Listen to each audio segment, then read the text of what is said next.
Greetings, dear ones. I'm Kryon of Magnetic Service.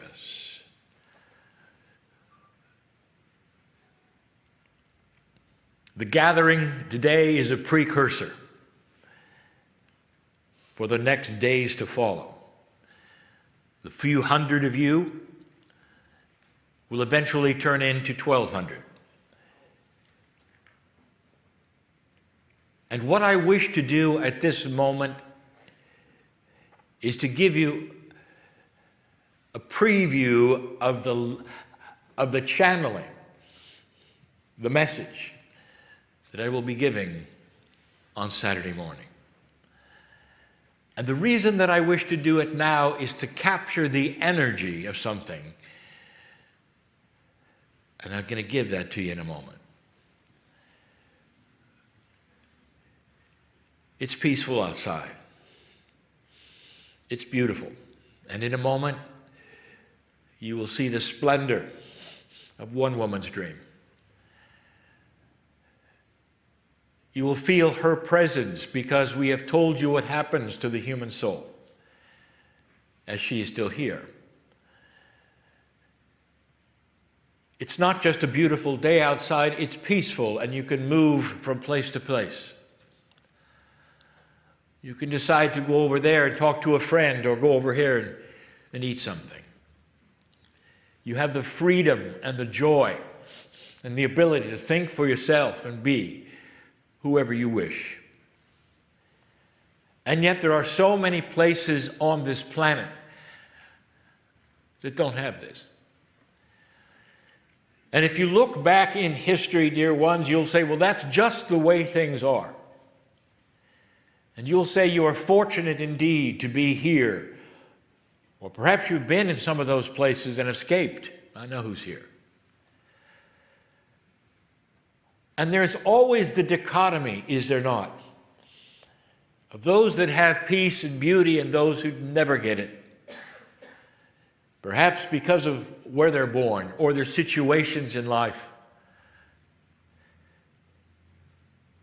In 2012, we started giving you what some would call unbelievable scenarios of a changing planet. The prophecies of old, even of the First Nation here, were very, very similar to the ones that you heard from the Maya, that talked about the end of an old time. Should you make it through the precession of the equinoxes, which had included the end of 2012, if you should make it, that this planet would start to become something else. I'm here for that. I'm here for the messages for that. I'm here to move the magnetic grid for that. All that is. And the messages of Kryon for 29 years have been about the shift. And you are firmly into it. In 2012, I started talking about something. Because in 2011, something took place. And now you'll know why I wish to talk about this. Because of a specific handshake in North Korea yesterday. In 2011, the young leader took over from his father who had passed. And it looked like he would go the same direction his father had, for that was North Korea. In 2012, I started giving messages about that leader. All the way up through 2017 and 2018, the messages were similar. And I want to tell you what the messages were.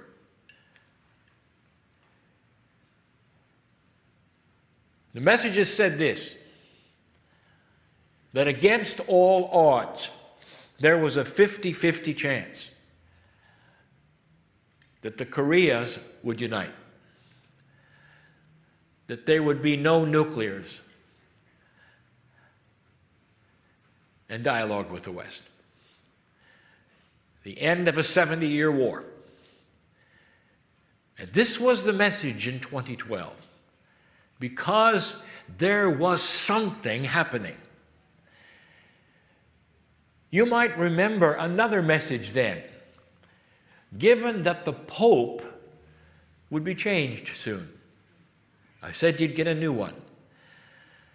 And there were those who said, well, that means the old one has to die. Now, here's the point, dear ones. This is a bias. And that's what we're going to talk about Saturday.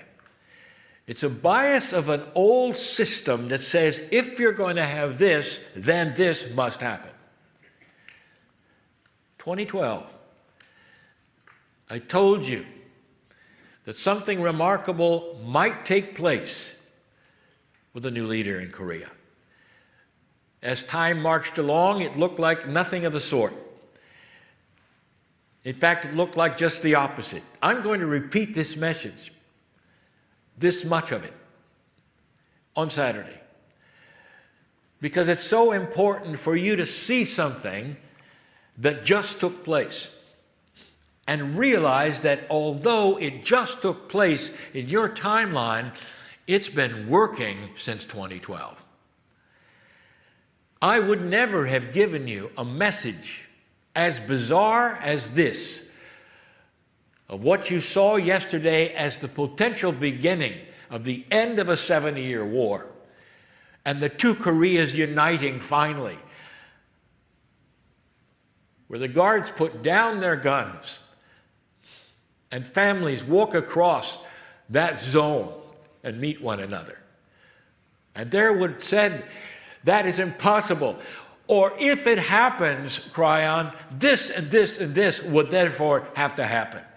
None of those this, and this happened. None of them. So what you see here is against all odds, something took place. But for me to talk about it in 2012, you have to understand that it was in the field. And that means it was being thought of by other human beings. It means not that the North Korean leader was reading Kryon. It means that these things were self-evident, not just to those light workers who were reading it, but to others in important places that were drawing the lines and looking at how he might have really what he always wanted, and that is fame and fortune, in a way that his father never, ever would have approved of. It started way before the handshake yesterday. I'm going to talk Saturday about the reactions to this, what's really perhaps going on with some other countries as well. But I want to go instead with you in this smaller group to something more personal. What is going on in the field with you? What is it, against all odds, that could be in this room right now,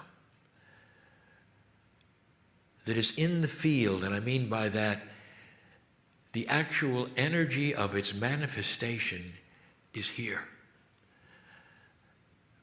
Back in 2012, there were those who said it's folly for you to assign these kinds of magic things to the North Korean leader. It's not going to happen, Kryon. None of them.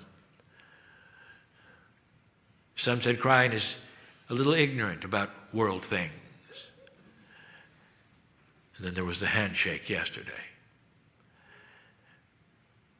Do you see where this is going? This is a new energy you sit in, where things are possible that never were before. And you cannot draw a line of your logic that says, if this is going to happen for me, then this and this must also happen. What if none of those things interimly had to? What is it that you see yourself being years from now? And some of you would say, alive.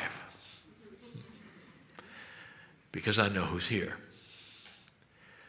Some of you say, I would like to be out of a situation I am in, or others would say, I'd like to be in a situation I'm not. Others would say, I would like to be out of the drama. Some would say, I would like to have more abundance because it's not working now for me. Others would say, difficult times are ahead and I'm uncertain. But I want you to take this profound example of what just took place that was against all odds and impossible, and now apply it to yourself. There are so many dreamers in this room that can manifest these dreams about having health when you don't think you do. Now, having things start to change inside you that never have before. Or getting a hold of peace that you never had before. Because it's in the field. And what I mean by that is there is an energy here that simply was not here before 2012. And even light workers are guilty of living so much in the past that they don't pull forward the magnificence of the shift. And I'm here to tell you, by fact of what happened yesterday, that's a big thing. Why not the little things? Individual, human by human. They're here and they're here to have. We need you. We need you alive. We need you with the wisdom that you carry, where you sit in the seats and you know what you know. And through it all, we need you to laugh and have joy. And that's the catalyst, dear ones, and it always will be. As you hear Anaranda and you chuckle, and you know that every single thing that she is doing is planned for healing. Every chuckle changes that which is the chemistry. It's almost like it lays the groundwork for you to allow yourself to dream. What is it in all appropriatenesses that you would want for your life next? I want you to see yourself there. I want you to have it happening in your mind. And I want you to smile and chuckle and say this or something better. And we base it all on the absolute linear truth of a handshake yesterday. These things are not too far-fetched. Look how many years it took of me channeling that potential for it to take place. So these things don't happen instantly. The field must move in ways that would be commensurate with others around you and situations. Do you have intuition to change some things? Then do it. That's the new one. The intuition is starting to shift and change and present itself to you in a more dramatic way. Signs starting to happen to you in more dramatic ways, asking you to make changes in order to facilitate the dream. This is the message of Kryon. But now, since 2012, you're starting to see it in the news. I'll talk more on Saturday about what the reactions will be, and you'll see. Because most of them, believe it or not, will be negative. And the reason? Because that's just the way humans are. And that, dear ones, is where you come in. Because that's not who you are. Humanity is shifting, consciousness is moving, and in these next few days, the experts who stand on a stage not too far from here will be showing it to you, giving it names and pictures, identifying it, proving it, in ways that have never been done on the earth before. This is why we're here. Perhaps it's a little early to say, let the conference begin, but it has. And it has with you in recognition of a reality you cannot deny. Things are not as they were. And so it is.